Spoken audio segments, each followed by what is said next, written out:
Today we're continuing to work on the jumping and the not pulling on leash. If you haven't watched Gus's first video on how I get this started, I highly encourage you to go watch that. We're doing this in steps. That is the first step. This will be the second step. Today, what I'm using is his leash that they come in with. So last time I was using a slip leash. Today I have this leash, a flat collar, but most of you are walking on anyways. So I decided just to go that route. Here, buddy. Come here. Good. No. Hey, come here. Good. So I'm pausing. I'm giving him a little more time sitting in front of me. I'm not rewarding quite as quick. Now I'm going to reach down. Hey, come here. Grab his collar. Now, he's a little playful this morning. And that, he's wanting to chew on a leash. This is just play behavior. But how we get that to stop is we're going to add a little pressure. Good. And I've been using the word with him, and you can use the word no. All works the same. It explains to him that he's doing the wrong thing and he needs to change his behavior. So, hey. Hey. Good. Now, I probably messed up there. I had my hand in my pocket, which is the signal he's going to get rewarded. He's figured that out over the last couple sessions. Pulling on leash. Yes. And if you watch the first video, he's starting to understand to come back a little quicker. Remember how you can really mess this up was by taking him a walk on the leash. From here on out, if he's on his leash with his flat collar, he can no longer pull and keep moving forward. I'm going to try getting him to jump. Hey, buddy. Hey. Good. Oops. But as you're seeing, here. Now, he's going to make mistakes, and your dog will too. I totally get that. Just like pulling. We're looking for him. Yes. To release the pressure. Remember, it's not about coming back to me. It's just to release the pressure on a leash. If you're out for a walk and they feel that tension on their leash, we want them to release it right away. Good boy. Release it right away instead of keep pushing forward. And then after we get that, and hey, I'm going to try the jumping one more time. Hey, buddy. Hey. No. Oh, gotta get them chewed up. Make sure he gets it consumed good. Hey. No. Hey, no. Good. So we're using the pressure on the leash to communicate with him, right and wrong. We're going to do that for jumping now. Hey. Yeah, he said I should have reworded that. Good. When we're doing this, we want to try rewarding 8 out of 10 times, but he does have to make mistakes so we can show him what's wrong.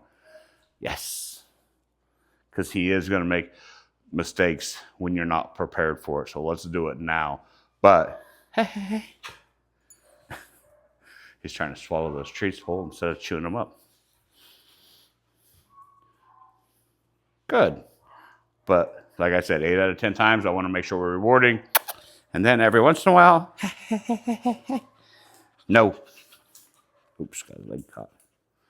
Hey. Good.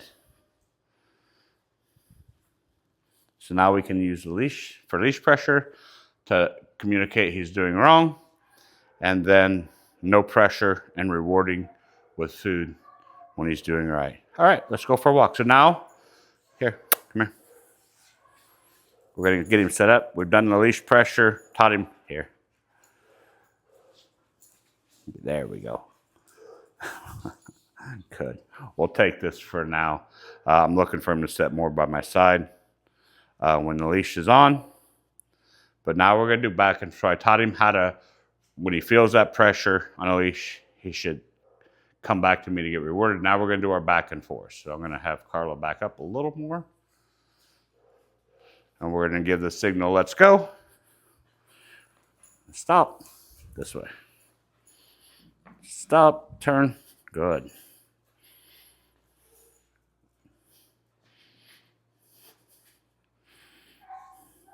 Good boy. Gets ahead of me. See, when he felt it, he come back.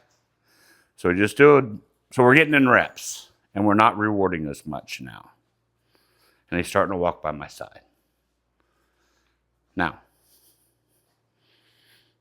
this is the system that I use.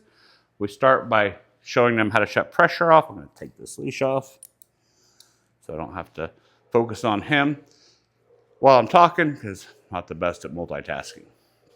So we started off by showing him how to shut the pressure off. We did that in the first video. We started off with the jumping by using some spatial pressure, but more importantly, rewarding him when he's on the ground. Now, once all that's done, this video we have shown how we use leash pressure for things we don't like, biting on the leash, jumping, so we can just add pressure until he stops. When he stops, we can reward with a food or treat, and then we get into the back and forth. And you've seen on the back and forth how, because we've done all the training up front, it was making sense to him, and we start doing back and forth. I 100% know that I could take a leash on a new dog and work back and forth, and the dog will start coming to my side. But what I am very big on is being as fair to the dog as we can. And my belief is we teach the dog what we want. How I teach is with food. Excuse me. But once the dog starts understanding what we want, we start fading the treats away. And then if we have to go back at a certain point to teach something new, like maybe a really good heel, we'll go back to rewarding more. This is how I train across the board. Teach with food, then add pressure to help communicate that it's a you must command. And then eventually we just got a dog that's not pulling on a leash, not jumping on people. He did really good in here. You still have to generalize the training. You still have to take them to several different places to communicate that not pulling means not pulling everywhere, not jumping means not jumping everywhere, and not jumping on anyone. That will come through generalizing. I think people give up too quick when they get it. Like, let's say I get it really good in here, which we're starting to get it, where he's not coming up jumping on me all the time. He was starting to walk good on my side. But when I walk outside to a new area, we're starting over. It'll happen. He'll pick up on it quicker because he's done it here, but we're still going to start from scratch, or start over out there. So we'll go back to the food, but it should happen quicker. So if you have any questions on this, this is basically the basic idea of how I get dogs to quit jumping and to quit pulling on a leash. If you start earlier on this, I like to start between the 4 and 6 month age of really working, getting them to walk good on a leash. That first 8 weeks to 16 weeks is more puppy stuff. We actually are doing a class on that starting in a few days of that idea, getting the puppies good or socialized. And then from 4 months to 6 months, we start getting them to not jump, to not pull on a leash. And then from there, we can keep adding more obedience as they get older. If you have any questions, let me know.